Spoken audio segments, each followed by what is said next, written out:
Are they ashy? Oh God, Maja, can you not feel them? Look at my ashy elbows. They can be used to freaking scrub toilets. That's a vision. You know what else is a vision? You. I'm in the presence of greatness yet again. And you look lost up until this point, but I think we have just found you. And boy, I need you to stay. If you're into true crime, you need to stay. You need to help a girl out, because today on Gone Bad, the series that I do about people that have not been criminals, have done ordinary jobs, have lived ordinary lives, and then suddenly one day decided, whoa, snap decision, turning criminal.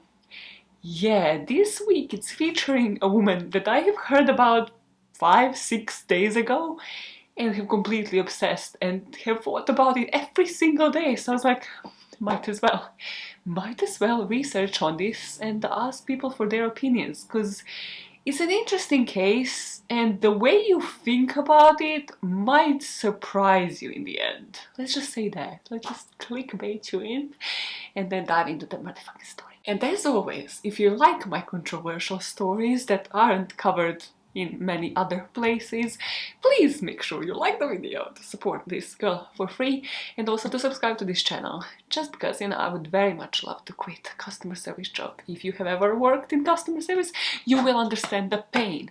You will say it with me. You will understand the pain. Make it into a song. Okay, now Margo Freshwater and her story. Quick shout out, I have heard this on True Crime All the Time. It's a podcast that actually was one of the first true crime podcasts I have listened to.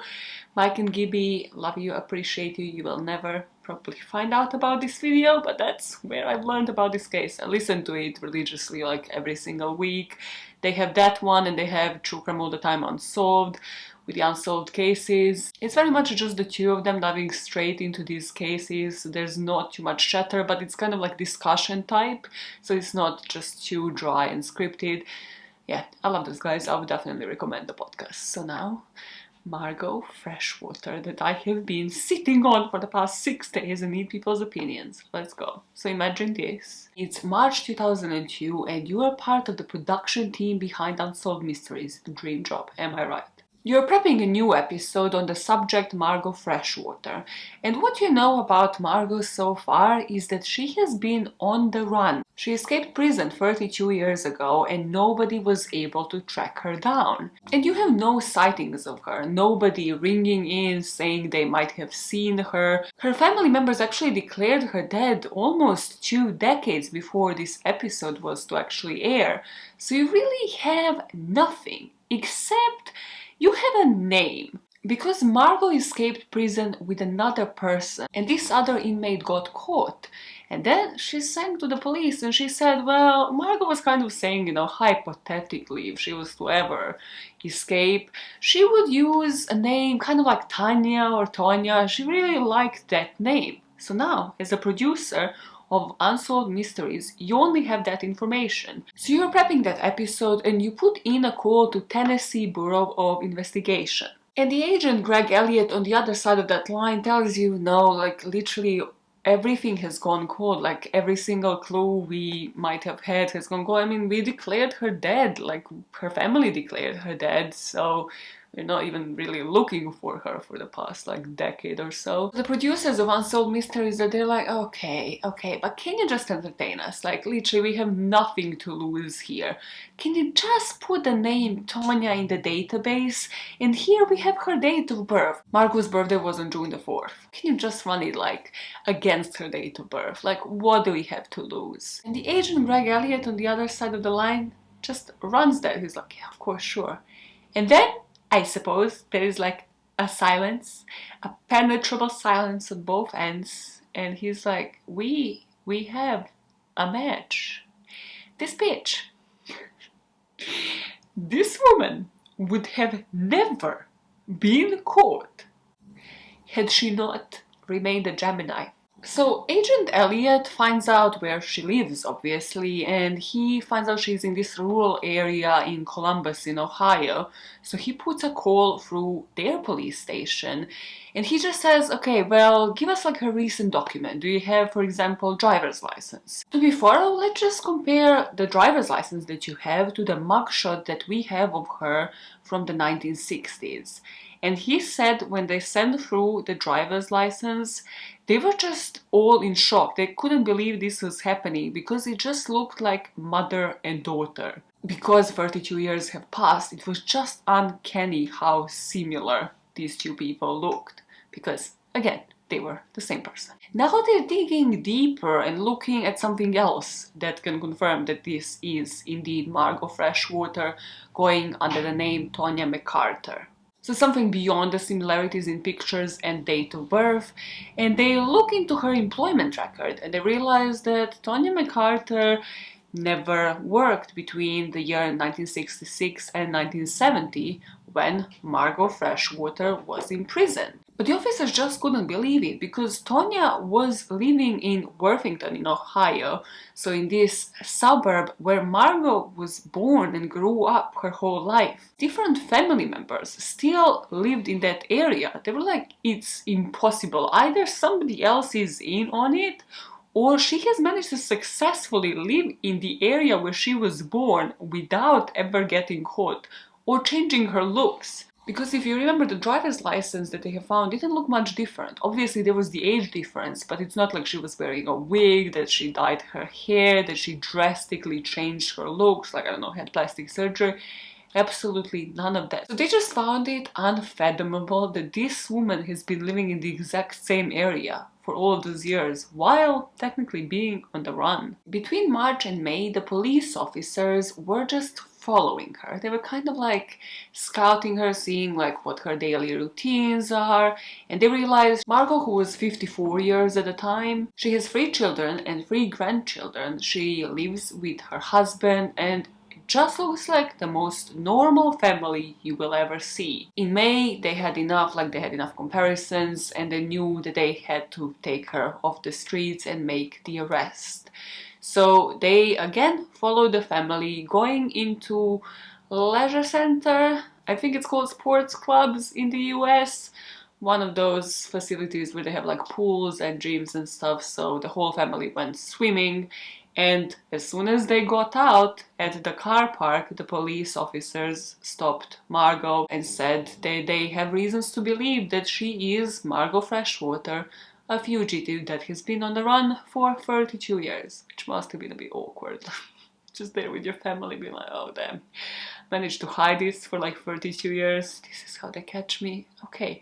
And her husband immediately like intervened, was like, there's no way, like this is my wife, Tonya McCarter, like she even shares my last name. The kids immediately said like, no, this is like our mom, like we know the woman. She gave birth to us, we've been living with her for quite some time. But Margo kind of just leaned in and whispered into their ears, I was always afraid this day would come.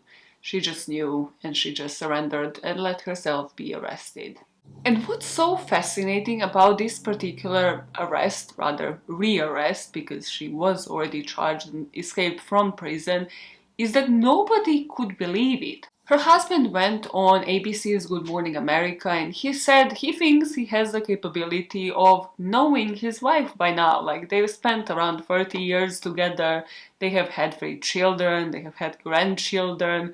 He's like, I think I would have known. Like, and also he said like he doesn't actually think that she would have been capable of doing the crimes that we're gonna talk about that they are accusing Margo of committing. Her brother Tommy Freshwater said that just the fact that she never reoffended for 32 years should be proof enough that she might not have committed the crime in the first place. And this will become the prevalent issue in this story and the one question that I will have for you towards the end.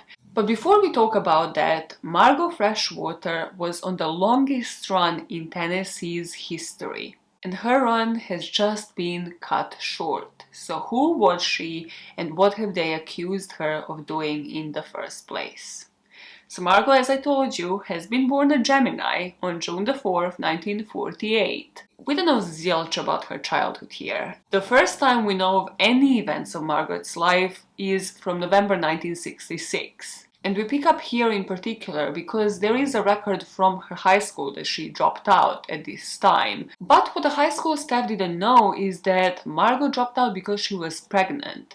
And she planned to give up the child for adoption as soon as she gives birth to it.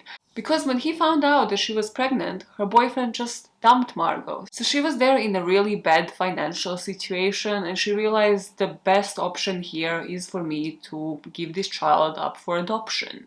Soon after giving the child up for the adoption, Margo started dating again. She started dating this guy who was really bad news. Her name was Alfred Schlereth. I think that's how you pronounce his last name, and he was soon after starting to date Margo actually arrested for an armed robbery. Margo unfortunately didn't just run for the hills in that situation, but she actually went from Ohio to Tennessee, where he was imprisoned, to find him a lawyer, to find him a good attorney. And if you're anything like me, you might stop and wonder, like, at what exact point did everything turn to, like, one side of everything has shifted for you? Because it usually comes with one single decision. And truly and honestly, in this story, this was the decision for Margo, because the attorney that she chooses, let me tell you about this guy. This guy is a piece of work. Okay, his name is Glenn Nash. His name, it's a Glenn, and it's a male, and it's not an Oscar-winning freaking actress. You know that's gonna be trouble. This is how his colleagues describe him. I need to read this out to you because this is gold. Glenn Nash was an intelligent person, but somewhere along the lines his drinking and mental situation apparently deteriorated and he just took a left-hand turn. So he was an attorney and also a drunk. So Glenn was a bit special when Margo met him at this point in his life. But you see, at this point in time, our boy Glenn wasn't just a drunk and a really bad lawyer. He was also super paranoid. He was kind of later diagnosed with paranoid schizophrenia, but he thought that everybody, but in particular the Memphis Bar Association, was out to get him. So every single person that he would meet, he would get super paranoid around them. Margo meets up with Glenn now, and she just decides to be honest. She tells him, listen, I don't have the money to pay for this trial. Like, I am broke. I literally went from giving up the child for an adoption to just dating this guy who turned out to be a criminal.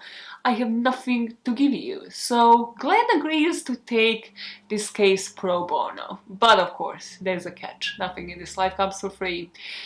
Don't believe people who tell you that. Never. Because he also books an accommodation for him and Margo in a boarding house. You know where this is going? Yeah.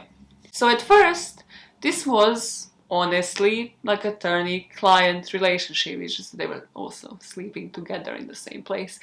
But sure, yeah, you know, attorney-client privilege and all that. No, nothing of that sort in this case.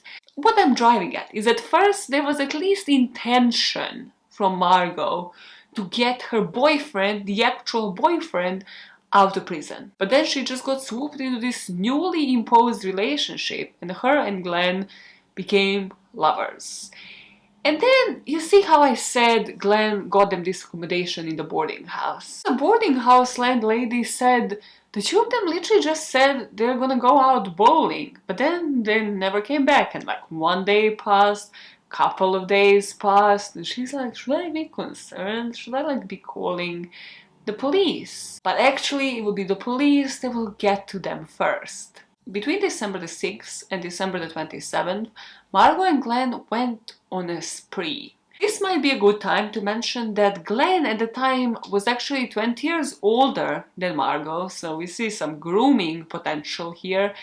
And he was also married at the time. Yeah, that will also become relevant. But remember that paranoia, because that paranoia is going to become the main drive of this spree. And as I tell you about this spree, I would like you to think about a couple of things. First of all, do you see this as truly a split decision for her? Did she just get caught into this? Do you see her as a victim of circumstances? Or do you think, like in most duo cases where it's like a male and a female that are a criminal couple, that women are usually more callous than the men and they're usually the masterminds of all of these actions? Do you see her more as just a victim who got under his spell and then realized, okay, this guy's actually like batshit crazy and completely insane and I'm scared for my life? Or do you see her as more of a mastermind figure? I just like you to kind of go into this thinking which one are you leaning more towards. The first stop was this liquor store. Glenn got in and he threatened the clerk with a gun, so he immediately put him into one of the back rooms, and Margo was left as if like working behind the counter, just serving customers as if she really worked there. And while Margo is just there posing like everything is fine, this is not a robbery, Glenn is in the back with the clerk called Hillman Robbins, who probably just wanted to earn his minimum wage and just come and do his freaking job. Glenn is in the back interrogating him, asking him, are you one of them? Are you one of the Memphis Bar Association people? Are you out to get me? Confess, confess, confess. He then tied Mr. Robbins up and just shot him, and it was later revealed that the man left behind a wife and 2 children. But him and Margo were out of this shop and just back into their car, out on their spree. Here there was a witness that clearly stated they have seen 2 people, they look like a couple, which is like a man and a woman, and they went out to the liquor store, went into their white Ford and drove away. 12 days later, on December the 18th, somebody else is going to witness a very familiar scene. Again in a convenience store, but now miles away in Florida. So they have been on a run all this time. And again, the witness just entered the convenience store after witnessing 2 people go into the same white Ford and just drive away manically. This witness goes into the convenience store and finds the body of Esther Boella, who was shot to death. It will later come out that she was shot with the same caliber gun as well. But the police wouldn't have even connected the 2 because it's different states. That is until they found that white Ford on this highway shoulder, and they ran the license plates, realized this car belongs to Glenn Nash, and have issued the APB out for him. Now the 2 of them are on foot. They don't even have a car for some reason that was never explained. And the next that they will pick up on these 2 is December 27th, when Glenn and Margo got into this cab driven by Cece Surratt, who will later be found shot to death. And the police here, I suspect, would be pissed. Like, at least one of them is paranoid, the other one is again a follower at best, if not like a mastermind. But they're just thinking like, how are they outsmarting us? They're like on foot, so how are they transporting themselves when they're not in cabs killing cab drivers? And if what? Well, what about bus stops? Let's scout the bus stops in this area where they have found a cab. And that finally ended up paying off. The police finally spots them at one of these bus stops and they go to arrest them, and they have brought them to the closest police station in Mississippi. And just to finish the saga on Glenn, because we need to leave the toxic people in the past, he was declared mentally insane, so he was found incompetent to stand trial. And he was eventually sent to the mental hospital instead. He has since been released, and that wife of his stuck by him. She soldiered through that marriage and stayed with him after all of this. Oh, and also Glenn, kind of like Margo, will stay out of reoffending as well. He will stay out of any further crimes and wrongdoing. So I find that interesting as well, especially with a guy like Glenn Nash. As for Margo, they have done this spree in 3 different states. So Margo is gonna end up having 3 different trials. Listen, I don't know how that works. I thought like they export you to your home state and that's where you get trialed. Yet again, I ain't American. I don't know shit. Margo's first trial was in Mississippi, where she was arrested. And here, 2 juries actually deadlocked. They just could not decide, because this is where they were prosecuting her for the cab driver shooting. And they just couldn't figure out like whether she had any involvement, whether she was just in the car, whether she was the accessory for the killing. So Margo ended up being acquitted here. Then we moved to Florida. Here, the jury again just couldn't decide, because here there was no clear witness testimonies saying this is Margo, this is who we saw a couple. So here I think she might have gotten away just because there was like no clear vision. Somebody just was entering a shop and they saw like a car speed away and kind of maybe possibly one or two people going into that car. But when they dispatched her to Memphis, to the third state, here she knew she will not get off that easily. She knew she had to have some solid argument, because here there is a witness testimony, she was definitely on the scene and she knew what was going on in the back of that shop. Her defense here was that Glenn imprisoned her. She claimed that he said he would kill her, her family, if she tried to escape. But the prosecution successfully managed to establish that she was in the liquor store at the time of the shooting. She could have run away while he was in that back room. She could have driven that car right into the police station, reporting all these crimes, ending everything. But here the jury and the judge just weren't buying it. And if you think she wasn't the best character that you could see at trial, like, yes, they can always see you being dressed in a suit and looking all innocent and nice, but then when they hear you were like an unwed pregnant woman that gave the child up for an adoption, then you started dating this guy and then you ditched him for a married man that's also 20 years older than you, and then you went on a spree, you don't really seem like such a victim. Your defense of being under arrest and being scared for your life just might not work in those cases. And there was always a question of, well, she didn't pull the trigger in any of these instances, so she didn't technically kill anybody herself. But the judge in this case said that doesn't matter, she was there, she could have prevented all three of these murders. So on February the 7th, 1969, the jury in this case will have no doubts at all, and they will sentence her for first-degree murder, and Margo got 99 years to serve in prison. But that didn't last for long, because on October next year, Margo and Faye Fairchild are about to jump over a fence and just leg it. So what happened is they were getting escorted, the two of them, by this unarmed police guard. And then they saw their opportunity, because again, there's no arms, there's nobody like on top of the building observing them to shoot them. So the two of them just went for it, legged it like, I don't think there was any pre-planning here. And this guard, instead of running after them, went back inside to alert somebody else to go after them, which is just round of applause. With just the credibility in that particular prison must have gone down. Faye will actually be caught and rearrested in 1990, but Margo would still remain on the run. And now when we pick back up at that car park with Tonya/Margo being arrested again, we find out what happened after that escape. Margo yet again was in a bit of a boy trouble, because for 18 months that she has stayed in prison, she managed to get pregnant. Nobody knows whether this was consensual between her and the guard, whether the guard again groomed her or anything like that. It was just known that after her escape, she was kind of desperately looking to find a home for that child yet again. So quickly she hooked up with this guy called Philip Zimmerman, and she again was upright and honest about her situation. She told him she was pregnant, it's a child of rape, and he accepted it. The two of them got married and remained married for the next 7 years, but then they have split up.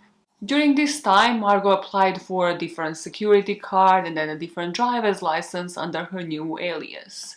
I truly hope that this is something that you could only do because this was different time, like 70s, and you can't do it today. America, can you confirm? But after Philip Zimmerman, she found another Glenn. She dated another Glenn Hudkins, and this man unfortunately died of cancer. But girl, can you learn? Can you learn? Don't date the person with the same exact name. I think this Glenn had one N in his name though, so yeah, that made a difference in pronunciation. During these years, she had a variety of jobs. She worked as a bartender, as a nurse's aide. Then after this second marriage that she had with Glenn that also resulted in another child, she was working up. Like, she somehow managed to get better and better jobs. So she got this job as the admin assistant for an insurance company. And through this job, she would again meet people because she was in the same hometown where she was literally born and raised. She would kind of meet with people that she knew through like school, primary school, because she dropped out of high school. So I can see how somebody can see you after like 30 years and be like, oh yeah, like I don't recognize this person, like they have changed clearly. But yet again, how? How? I still think I would recognize like every single person that I have went to school with, unless they have literally had like, I don't know, 10 plastic surgeries. Like, yes, there is a difference in looks, but it's not that insane. It's not like they were all 80 and then it's like a completely different aging that we are talking about. I think she actually said in one statement that she at one occasion saw her aunt and like the aunt kind of like saw her and there was this moment of like, is she gonna acknowledge that this is me? But it never happened. They just crossed paths, they moved on, and the aunt never realized that that was indeed Margo. Which was what led the family to declare her dead in 1984, because she escaped prison like, what, 11 years before that? And they had to settle like the estate after I think her grandma died. So yet again, they just decided to declare her dead and move on.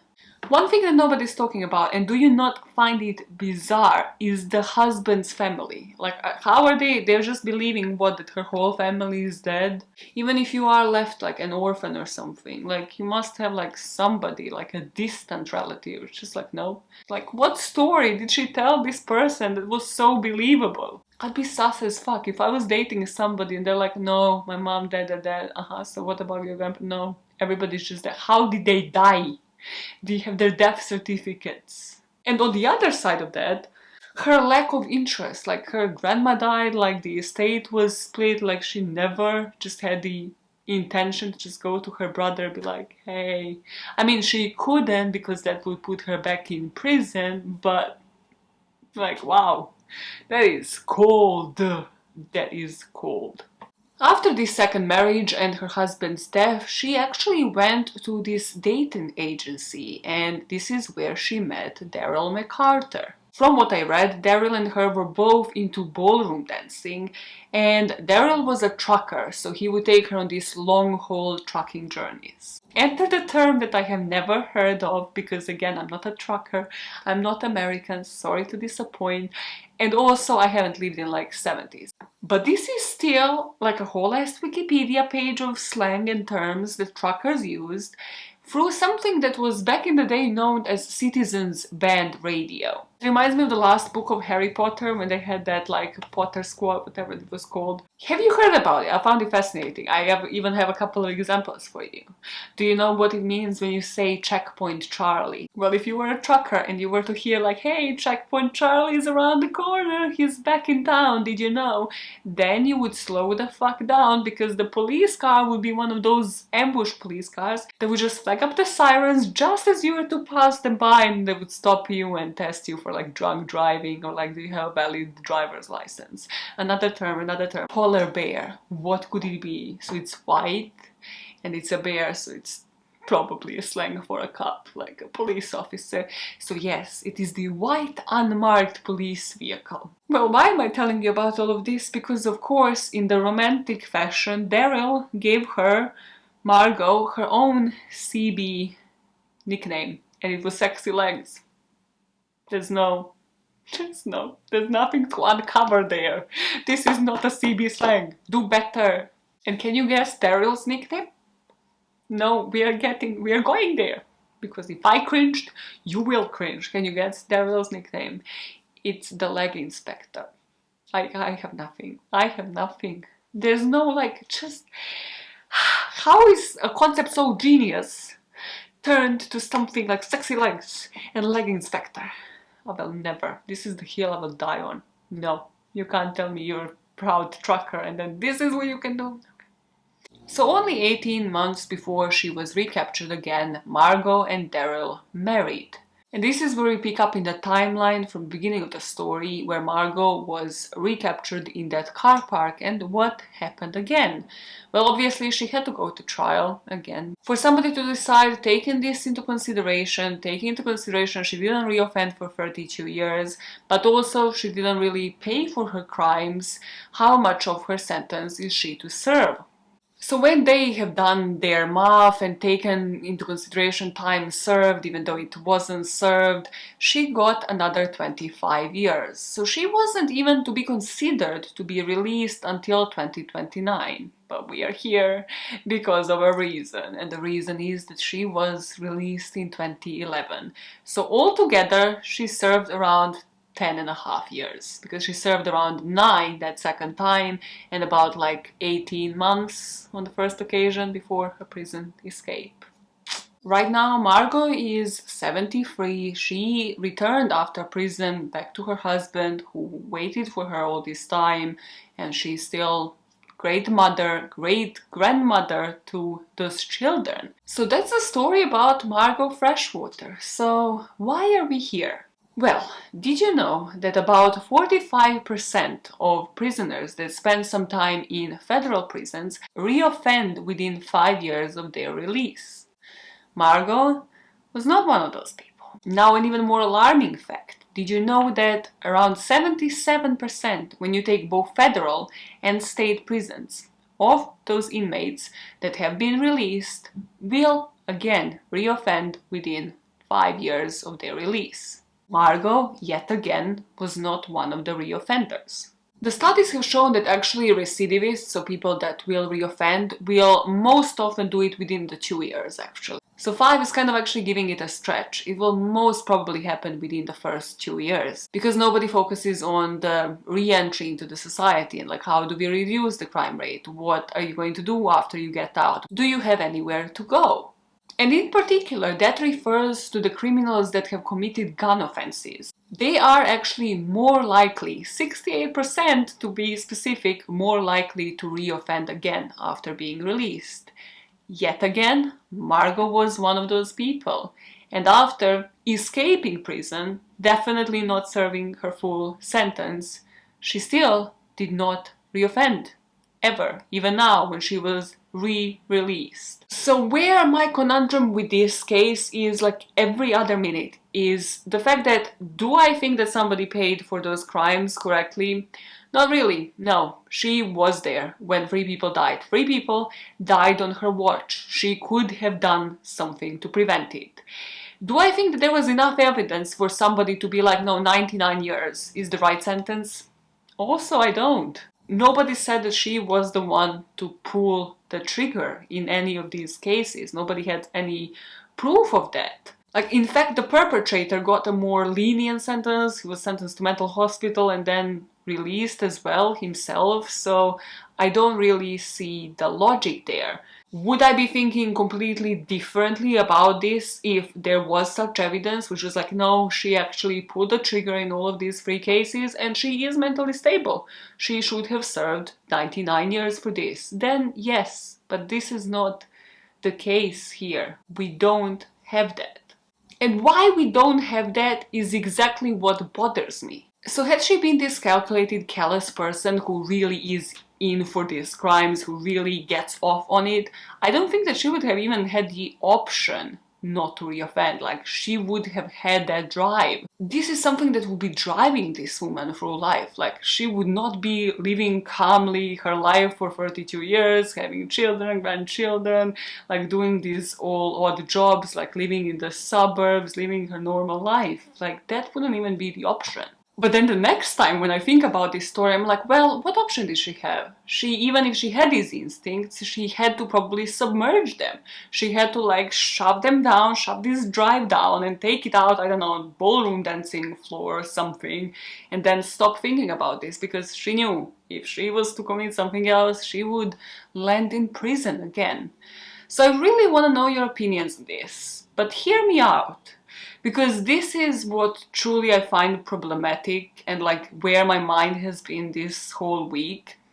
And that is, do we just not want to believe in rehab and that somebody can actually be changed and can actually rehabilitate? In certain cases that I have covered on this channel or on the podcast, yeah, there's no help. Like, we both know, no, send that person to jail. Even on last meals, sometimes I'm like, even I would give them death sentence. Like, this person just does not. It's a waste of time even trying to rehabilitate them. But then, the case of Margo, does it not prove that it might be possible? Especially when you think about, like, Scandinavian countries. I was checking Norway, and Norway, like, even Anders Breivik, guy that committed that massacre in Oslo, even he got the max of 21 years. And that's for, like, first-degree murder. The equivalent of second-degree murder in Norway gets, like, I think 6 to 12 years. And then if you're just, like, accessory or something, you spend, like, 3 years in jail. So I'm just thinking, okay, so how is it this different? Are we just not honed in onto something because we always fight for, like, the harshest punishment possible? Because I think there is something to learn from this case, and that is that maybe we need to shift our minds when it comes to, like, can people re-enter the society? And can they be changed? Can they rehabilitate if they have a normal, like, nourishing environment around them? If they find a job, if they have a family unit, if everything is stable around them? Because maybe, just maybe, the story of Margo Freshwater might be the proof of that. But let me know what you think in the comments and be respectful, because there's gonna be different opinions on this one. Like, I know that. I change my opinion on it literally every 5 minutes. Like, I'm like, well, but nobody paid. But then she did serve like 10.5 years, which is kind of like the equivalent of that sentence would be in like another country. And I'm like, oh, but still, that is not what is the sentence in the American. And then I'm like, okay, maybe she recovered and is a new person now. I don't know, but this case stuck to me for the past 6 days, and I was like, research, do it, cover it. So here we are. Hi, I'm not an aggressive person. So let me know in the comments what you think. Don't forget, for other controversial cases, if you want to see them, you click that like button, you click on it, and you click on the subscribe button. It's red, it's very visible. You cannot miss it. And I will see you guys next week for yet another story of gone bad people that have just, split a decision. Or has it been? Stay tuned for some outtakes. There's too much. There's too much this time. It's just droned on. Fucking ever. And I'll see you next Wednesday. Bye. Bye. God, focus. Are you on? Am I blind? What is going on? Have I been staring at this light too long? Can you see me? What is going on? Why am I wasting tape on my husband? Yeah, showcase your butt. Yeah, showcase it. Is this charged? Yes, it is. Squandry.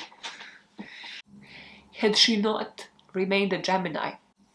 Play Lizzo right now. So that time when Lizzo said she used to date a Gemini and it was like threesome fucking with him every night because two-faced people. The description of that, the genius in that song. So yeah, she chose to remain a Gemini. Like, just, this is why I don't commit crime. I'm way too attached to my name and my freaking date of birth and being a Scorpio. So this is it. This is why you don't see me around committing crimes, because this would be me. I'd be like, hey, you have a chance to get away with this. And I'd be like, but can I stay? And I'd be there like, can I remain with my date of birth? Like, I really feel attached to it. Like, no. Can I have a name that sounds exactly the same? No. No, just move on. Fuck's sake, what is it now? This man, he truly wants to be on camera. Neat. God, yeah, put the lenses somewhere else. Gross. So he was an attorney and also a drunk, which just infuriates me so much. Like, how did you get into this predicament, Glenn?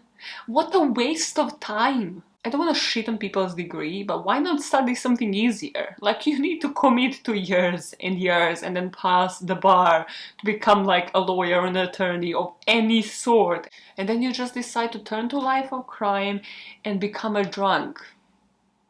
Totally not a waste of your money and freaking degree. I always find it so fascinating. How can people date somebody who has like their ex's name? Or the biggest fascination of my freaking life. Yeah, show them that muscle, that fucking flab you have. The biggest fascination to me are the people that can date a person with the same name as like a family member of that same sex or opposite sex, depending on who they're dating, right? Like, let's say I'm dating somebody with my dad's first name. I'll be like, I can't. I'm sorry, I just cannot. Like, why would I be dating? No, that's gross. Mm-mm. Mm-mm. Doing better. Start doing better. Start thinking about things. When you see his first name, run! Run!